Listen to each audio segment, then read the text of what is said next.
మన Medak parliament BRS అభ్యర్థి శ్రీ వెంకటరామరెడ్డి గారు, మాజీ మంత్రివర్యులు సిద్దిపేట ఎమ్మెల్యే హరీష్ రావు గారు,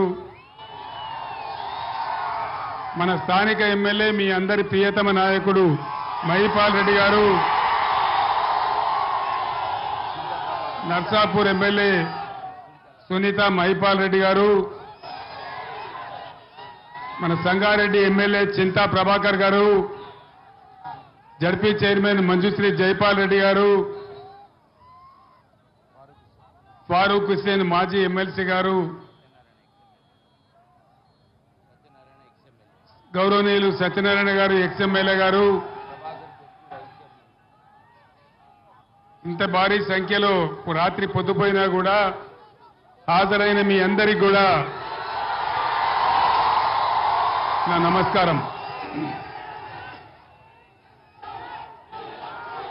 పార్లమెంటుకు ఎలక్షన్లు జరుగుతూ ఉన్నాయి.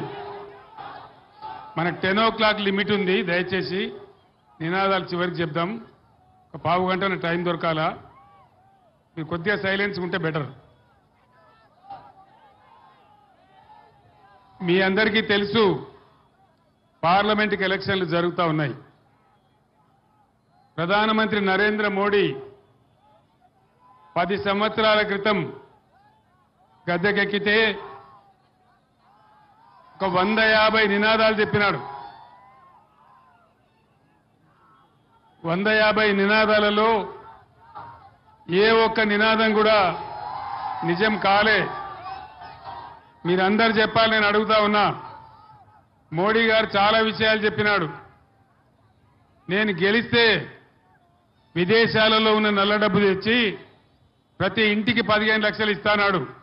వచ్చినాయా 15 లక్షలు? పటాన్ చెరువులకు వచ్చినాయట కదనా? మీరవద్దామా నేనవద్దామా? రాలేదా అన్న? ఎక్కడ కూడా రాలే. సబ్కా సాత్ సబ్కా వికాస్ జరిగిందా? సత్యనాశ అయింది. మేక్ ఇన్ ఇండియా ఏమైనా వచ్చిందా? డిజిటల్ ఇండియా ఏమైనా జరిగిందా? అమృత్ కాల్ వచ్చిందా? అచ్చే దిన్ వచ్చిందా? డీజిల్ ధరలు పెరిగినాయి, పెట్రోల్ ధరలు పెరిగినాయి, గ్యాస్ ధరలు పెరిగినాయి. సామాన్యుల నడ్డి విరిగింది తప్ప అచ్చే దిన్ రాలే గాని సచ్చే దిన్ మాత్రం వచ్చింది. మళ్ళా ఇప్పుడు అదే గ్యాసు ఇక మేమేదో ఉద్ధరిస్తాం, 6 సందమామలు పెడతాం, 7 సూర్యులు పెడతాం, మళ్ళా మాకే గుర్తుంది అంటున్నారు. నమ్మచ్చునా? నమ్మే అవకాశం ఉందా? అంత ట్రాషు గ్యాసు. ఎప్పటికప్పుడు ఒక ఉల్టా నినాదం పెట్టుడు, పాకిస్తాన్తో పంచాయతీ అని చెప్పుడు. వాడు పాకిస్తాన్కి ఇంత బుట్క దేశం. జాడి చొక్కటి కొడితే 25 ఏళ్ళు మన దిక్కు చూడాడు. వాడిని చూపించి ప్రజలను ఎమోషనల్ బ్లాక్ మెయిల్ చేసి ప్రతిసారి ఓట్లు అందుకొనుడు, మన గ్యాస్ చెప్పుడు. మోడీ ఎజెండాలో, బీజేపీ ఎజెండాలో పేదల కష్టాలుండయి. ఏ కాలం లేదు, మనుకాలం లేదు, మచాన కాలం. పేదల కష్టాలుండయి. ధనికుల యొక్క బాధలు మాత్రం ఉంటాయి. ట్యాక్స్ మాఫీ చేస్తే అంబానీ అదానీలకు, పెద్ద పెద్ద కార్పొరేట్లకు 15 లక్షల కోట్లు మాఫీ చేసినాడు. కానీ పబ్లిక్ సెక్టర్ కంపెనీలన్నీ కూడా ఒకటి నోట్ల బుక్క పెడతా ఉన్నాడు. చివరికి ఎల్ఐసిని కూడా అమ్మేసే ప్రయత్నం చేస్తా ఉన్నాడు. రైల్వేని కూడా ప్రైవేట్ పరం చేస్తా ఉన్నాడు. విమానాశ్రయాలు ప్రైవేట్ పరం చేస్తా ఉన్నాడు. ఓడరేవులు పర్మిట్ ప్రయాణం చేస్తా ఉన్నాడు. మరి మొత్తం పోతే మనం ఎక్కడ పోవాలా? మన యువకులు ఎక్కడ పోవాలా? ఏం జరగాల ఈ దేశంలో? ఒక్క నినాదం కూడా కరెక్ట్ లేదు, ఒక్క మాట కూడా కరెక్ట్ లేదు. కాబట్టి దయచేసి ఆ నిశాలో పోకుండా ప్రజలు, విజ్ఞులు ఆలోచన చేయాలని చెప్పి నేను కోరుతా ఉన్నా. ఊరికే గుడ్డిగా పోయి ఓట్లేస్తే మన పిల్లల భవిష్యత్తు పోతుంది. ఇప్పటికే దేశం పరుగు పోయింది. అంతర్జాతీయంగా చాలా దెబ్బతిన్నాం. ఏం లాభం జరగలే. ఏ ఒక్కరికి కూడా ఏ వర్గానికి లాభం జరగలే. ఒక పేదల గురించి కానీ, ఒక గిరిజనుల గురించి కానీ, ఒక మహిళల గురించి కానీ, ఫ్యాక్టరీలలో పనిచేసే కార్మికుల గురించి కానీ ఏ ఒక్క మంచి చట్టం తేలే. ఒక లేబర్ చట్టం కూడా మంచి చట్టం తేలే. కనీస జీతం పెంచాలని చట్టాలు తేలే. కానీ పెద్దలకు మాత్రం, పెట్టుబడిదారులకు మాత్రం కాపలా కాసే ప్రభుత్వం బీజేపీ ప్రభుత్వం. దయచేసి మీరు ఆలోచించాలని నేను కోరుతా ఉన్నా. ఇక మన స్థానికం, మన పటాన్ చెరువు నియోజకవర్గం. పటాన్ చెరువు నియోజకవర్గం ఏర్పడ్డప్పుడు 2 లక్షల చిల్లర ఓటర్లు ఇక్కడ ఉండేవాళ్ళు. ఇవాళ 4 లక్షలు దాటిపోయినారు. ఏం కారణం? ఏ కారణం వల్ల నిండిపోయినారు? ఏం కారణం అంటే మనం ఉన్నప్పుడు పెట్టినటువంటి బ్రహ్మాండమైన టీఎస్ ఐపాస్ ఇండస్ట్రియల్ పాలసీ కావచ్చు, ఒక నిమిషం కూడా పోకుండా, రెప్పపాటు కూడా పోకుండా ఇచ్చిన కరెంటు కావచ్చు. ఇక్కడ పరిశ్రమలు పెరుగుతా ఉన్నాయి.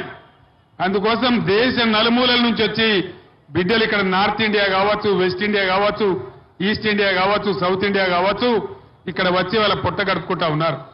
బ్రహ్మాండమైన హబ్గా తయారైంది మన పటాన్ చెరువు. ఆ రకంగా ఉద్యోగ ఉపాధి అవకాశాలు ఇక్కడ పెరిగినాయి కాబట్టి ఇతరులు కూడా వచ్చి మన దగ్గర బతుకుతా ఉన్నారు. మనకు కూడా అవకాశాలు దొరుకుతా ఉన్నాయి. మనం కూడా బతుకుతా ఉన్నాం. మొన్న నేను వచ్చినప్పుడు మైపాల్ రెడ్డి గారిని అడిగిన, అంత హైదరాబాద్ అంతా పోయిందంటున్నారు, హైదరాబాదు పోయిందంటున్నారు, పటాన్ చెరువులో రియల్ ఎస్టేట్ ఎట్లుందని నేను అడిగిన. ఈయన కూడా కుప్ప అయిపోయింది సార్, గోవింద అయింది అని చెప్తా ఉన్నారు. ఎందుకు? ఏం కారణం? పటాన్ చెరువులో కావచ్చు, మన కొల్లూరులో కావచ్చు, హైదరాబాద్లో కావచ్చు, మొత్తం సిటీలో కావచ్చు, ఈ ముఖ్యమంత్రి వచ్చిన కాడ నుంచి ఒక్క పర్మిషన్ కూడా ఇస్తలేడు. ఆయనకు స్క్వేర్ ఫీట్కు 75 రూపాయలు ఇవ్వన్నట. రియల్ ఎస్టేట్ కడితే స్క్వేర్ ఫీట్కు 75 రూపాయలు ఇవ్వాలి. ఇస్తే ఏమవుతుంది? అది మళ్ళా మన నెత్తినే పడుతుంది, బరువు ప్రజల మీదనే పడుతుంది. ఆయనకు మాత్రం 75 రూపాయలు స్క్వేర్ ఫీట్ కట్టనట.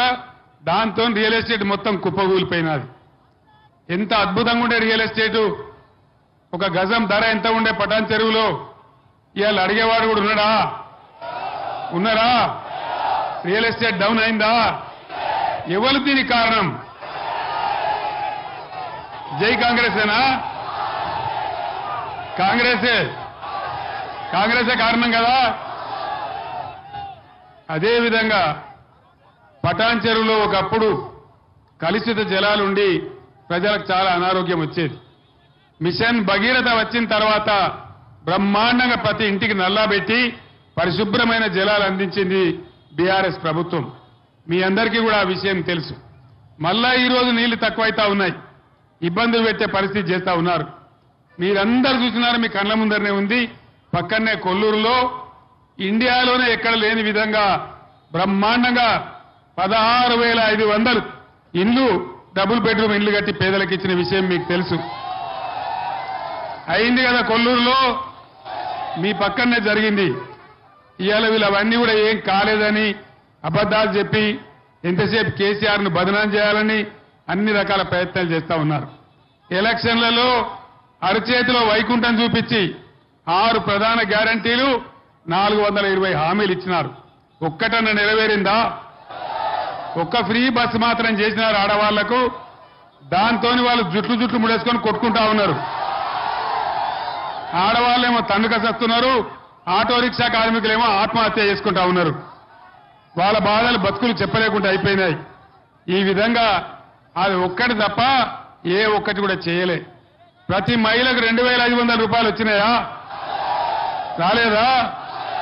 మీలో కొందరు రైతులు కూడా ఉండవచ్చు, రైతు బంధు వచ్చిందా? అది కూడా రాలే. వ్యవసాయ కూలీలకు 1,200 రూపాయలు వచ్చినాయా? 2 లక్షల రుణమాఫీ అయ్యిందా? కాలేదా?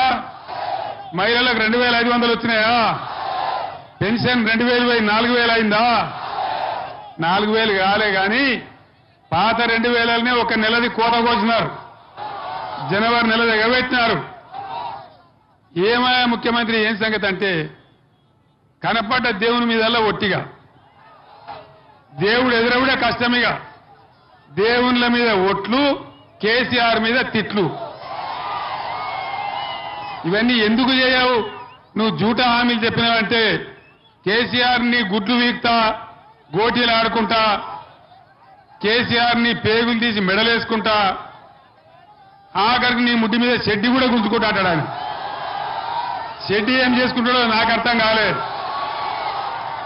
అంతే కదా, ఈ విధంగా రైతులను మోసగించి విద్యార్థుల ఫీజు రియంబర్స్మెంట్ స్కీమ్ అది పెట్టాలి. 5 నెలల నుంచి రూపాయి కూడా ఇస్తలేదు. సోషల్ వెల్ఫేర్ హాస్టళ్లలో కలుషిత ఆహారం తిని విద్యార్థులు హాస్పిటల్ పాలవుతా ఉన్నారు. దాన్ని పట్టించుకునే గతి లేదు.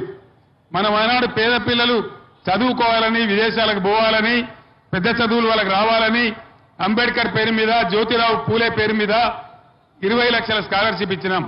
5 నెలల నుంచి దాన్ని కూడా బంద్ పెట్టినారు. కేసీఆర్ కిట్ బంద్ అయినది. హరీష్ రావు ఆరోగ్య మంత్రి ఉన్నప్పుడు న్యూట్రిషన్ కిట్ తెచ్చినాడు, దాన్ని కూడా బంద్ పెట్టినారు.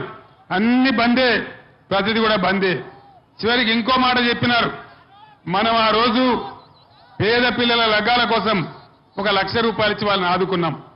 పేదలకు ఆరోగ్యం ఖరాబ్ అయితే సీఎంఆర్ఎఫ్ ఇచ్చి ఆదుకున్నాం. వీళ్ళేం చెప్పినారు ఎలక్షన్లలో, 6 గ్యారంటీలలో కేసీఆర్ 1 లక్ష రూపాయలు ఇస్తాడు, మేము తులం బంగారం ఇస్తామన్నాడు. తులం బంగారం వచ్చిందా? పటాన్చర్లు వచ్చిందట కదనా, రాలేదా? రాలే. తులం బంగారం కూడా రాలే. సీఎంఆర్ఎఫ్ కూడా బంద్ అయిపోయింది. అప్పుడు మైపాలని తెచ్చి నెలకు 300-400 మందికి పేదల కోసం నాతో శాంక్షన్ తెచ్చి మీకు ఇచ్చేవాడు. ఈరోజు అది కూడా బంద్ అయిపోయింది. ఈ రకంగా రైతులు పండించిన పంటలకు దిక్కులేదంటే వడ్లు కూడా కొనకుండా అమ్మైపోయే పరిస్థితి లేదు. ఆనాడు బీఆర్ఎస్ ఉన్నప్పుడు రైతులు నిలబడాలని వాళ్ళకు రైతు బంధు ఇచ్చి, రైతు బీమా ఇచ్చి, ఫ్రీ కరెంట్ ఇచ్చి బ్రహ్మాండంగా తయారు చేసినాం. తడిచిపోయిన వడ్లు కూడా కొన్నాం, రైతాంగాన్ని నిలబెట్టినాం. ఈరోజు ఈ రాష్ట్ర ప్రభుత్వం అన్ని వర్గాల ప్రజలను మోసం చేసి మంచిగున్న తెలంగాణను ఆగమాగం చేసింది. కరెంటు కోతలు ఇలా చందానగర్లో, మీ పక్కనే ఉంటుంది బిహెచ్ఎల్ దగ్గర, చందానగర్లో ప్రజలందరూ కూడా 24 గంటల నుంచి కరెంట్ రాకపోతే వాళ్ళు పోయి సబ్స్టేషన్ మీద దాడి చేసినారు. హైదరాబాద్ లో కరెంటు కోతలు, కరెంట్ ఎప్పుడు వస్తుందో ఎప్పుడు రాదో తెలియదు. పారిశ్రామికవేత్తలు కూడా లాభం లేదు మేము పోతామని బిస్తర్ కడతా ఉన్నారు, ఇక్కడి నుంచి వెళ్ళిపోతా ఉన్నారు. కార్నింగ్ అనే సంస్థ 1000 కోట్లు పెట్టుబడులు పెడతాను వచ్చి మన ప్రభుత్వంలో వచ్చింది. పని స్టార్ట్ చేయకుండా ఈ ప్రభుత్వ వైఖరి, కరెంటు కోతలు చూసి వాళ్ళు తమిళనాడు కూడా వెళ్ళిపోయినారు. మరి ఇదే గతి జరిగితే మన గతి ఏం కావాలి ఒక్కసారి దయచేసి మీరు ఆలోచించాలి. నరేంద్ర మోడీ ఈ రోజు కృష్ణా గోదావరి నీళ్లు నేను తమిళనాడుకు తరలిస్తా అంటా ఉన్నాడు. అంటే మన నదుల నీళ్లు కూడా పోయే ప్రమాదం వస్తా ఉంది. ఈ ముఖ్యమంత్రి ఏమో మాట కూడా మాట్లాడతలేడు. నరేంద్ర మోడీ నువ్వు బడే బాయ్, నేను చోటే బాయ్ అని మాట్లాడుతా ఉన్నాడు. చాలా పెద్ద ప్రమాదం ఉంది. ఈ ప్రమాదం నుంచి తెలంగాణ కాపాడుకోవాలంటే ఉద్యమ టైంలో నేను పటాన్ చెరువుకు చాలా సార్లు వచ్చిన, మీరందరూ కూడా ఉప్పెనలాగా లేచినారు. ఆనాడు బ్రహ్మాండమైన ఉద్యమం నిర్మాణం చేసినాం. ఆ ఉద్యమం పుణ్యమే మనకు తెలంగాణ వచ్చింది. ఆ తెలంగాణ ప్లీజ్ ప్లీజ్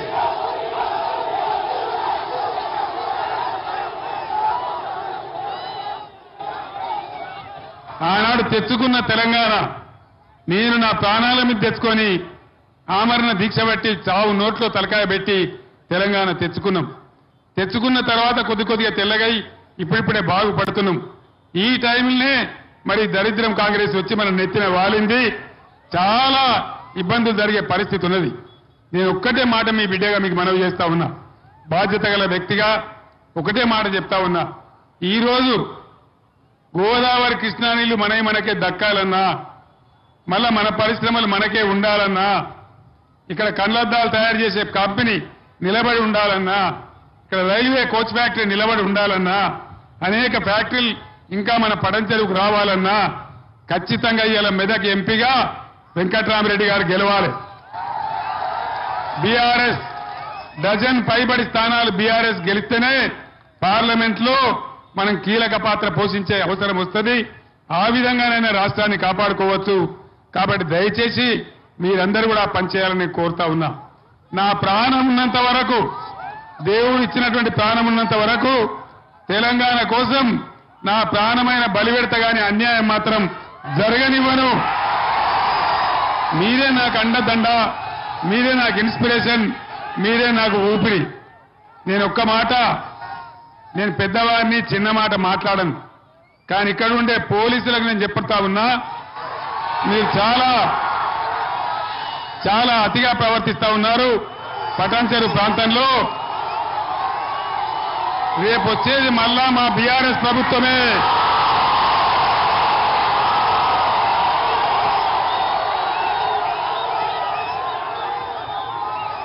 ఒక్క మాట నేను పోలీసు గురించి చెప్తే స్పందన ఎట్లా ఉన్నదో పోలీసులు చూస్తా ఉన్నారు. మీరు అతి ప్రవర్తన చేస్తే మట్టుకు మళ్ళా వచ్చేది బీఆర్ఎస్ ప్రభుత్వమే. జాగ్రత్త హెచ్చరిస్తా ఉన్నా. మేము ఆనాడు లాఠీలకు, లూటాలకు, తుపాకులకు, జైళ్లకు భయపడితే తెలంగాణ వచ్చేదే కాదు.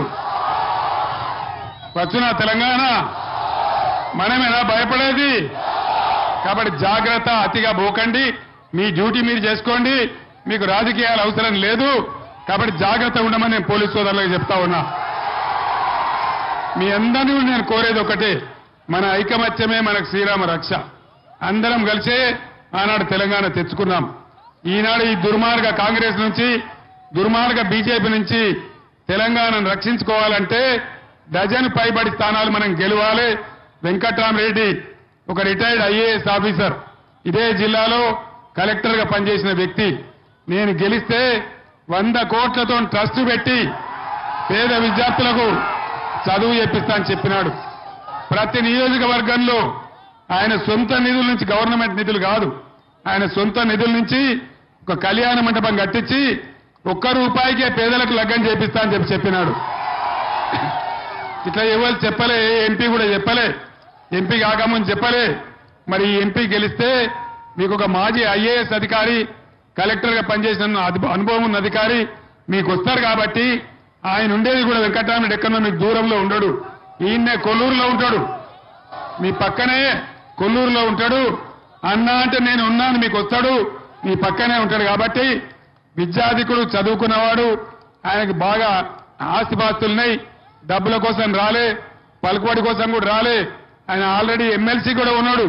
ఆయన కొత్తగా ఆశపడి రాలే. వెంకటరామరెడ్డి నిలబడతా నేను అడగలే, నేనే అడిగినా. ఇది పెద్ద ఏరియా, మెదక్ నియోజకవర్గం, మీలాంటి వ్యక్తి ఉండాలి, చదువుకున్న వ్యక్తి ఉండాలని నేనే అడిగినా, నేనే నిలబెట్టా. కాబట్టి నా మాటను గౌరవించి దయచేసి మీరు వెంకటరామరెడ్డిని గెలిపించాలని నేను కోరుతా ఉన్నా. మెదక్ पार्लियामेंट हल्के के सारे मुसलमान बुजुर्गों को, भाइयों को, बहनों को मैं सलाम करता हूं और अब तमाम लोगों से अदबन गुजारिश करता हूं, आज इस पार्लियामेंट इंतखाबात में बीआरएस का ताउन कीजिए, बीआरएस के लोगों को जिताइए। ये बात इसीलिए कहता हूं, बीआरएस एक सेक्युलर तहरीक है। 10 साल में हमारे हुकूमत में एक भी दंगा फसाद हमने नहीं होने दिया। पार्लियामेंट जब तेलंगाना के जद्दोजहद चल रहा था, कई बार मैं यहां आया पटानचेरू में, उन दिनों में कह रहा था अल्लाह के घर में देर है लेकिन अंधेर नहीं है। अल्लाह का करम हुआ, तेलंगाना हासिल हुआ। मैं आप लोगों से एक बात कहना चाहता हूं, कांग्रेस मेदक हल्का में 3रे नंबर पे है। यह मुकाबला हमारा बीजेपी के साथ है। कहीं आप गुमराह होके कांग्रेस को डालेंगे तो अननेसेसरली बीजेपी जीत जाएंगे। इसीलिए सोचिए, हर चीज को जानिए, इसके हिसाब से काम लीजिए। और यहां के जो कायद है हमारे वेंकटरामरेड्डी साहब, साबिका कलेक्टर है, एक रिटायर्ड आईएएस ऑफिसर है, वो उनके सदारत में मेदक पार्लियामेंट का काफी तरक्की होगा। इसीलिए मैं सारे भाइयों से गुजारिश करता हूं, बीआरएस सेक्युलर पार्टी को जिताइए। हम जिंदगी भर सेक्युलर रहेंगे, इतना मैं वादा करता हूं। इतना कहते हुए मैं आपसे रुखसत होता हूं। సోదరులారా, టైం దగ్గరకు వస్తా ఉంది, ఎన్నికల నిబంధన. మీరందరూ కూడా మైపాల్ రెడ్డి గారి నాయకత్వంలో పెద్ద ఎత్తున మీరందరూ స్వాగతం తెలిపి సభను విజయవంతం చేసిన దానికి ప్రతి ఒక్కరికి ధన్యవాదాలు తెలియజేస్తూ నేను సెలవు తీసుకుంటా ఉన్నా. జై తెలంగాణ. కారు గుర్తుకే, కారు గుర్తుకే, జై తెలంగాణ. ధన్యవాదాలు.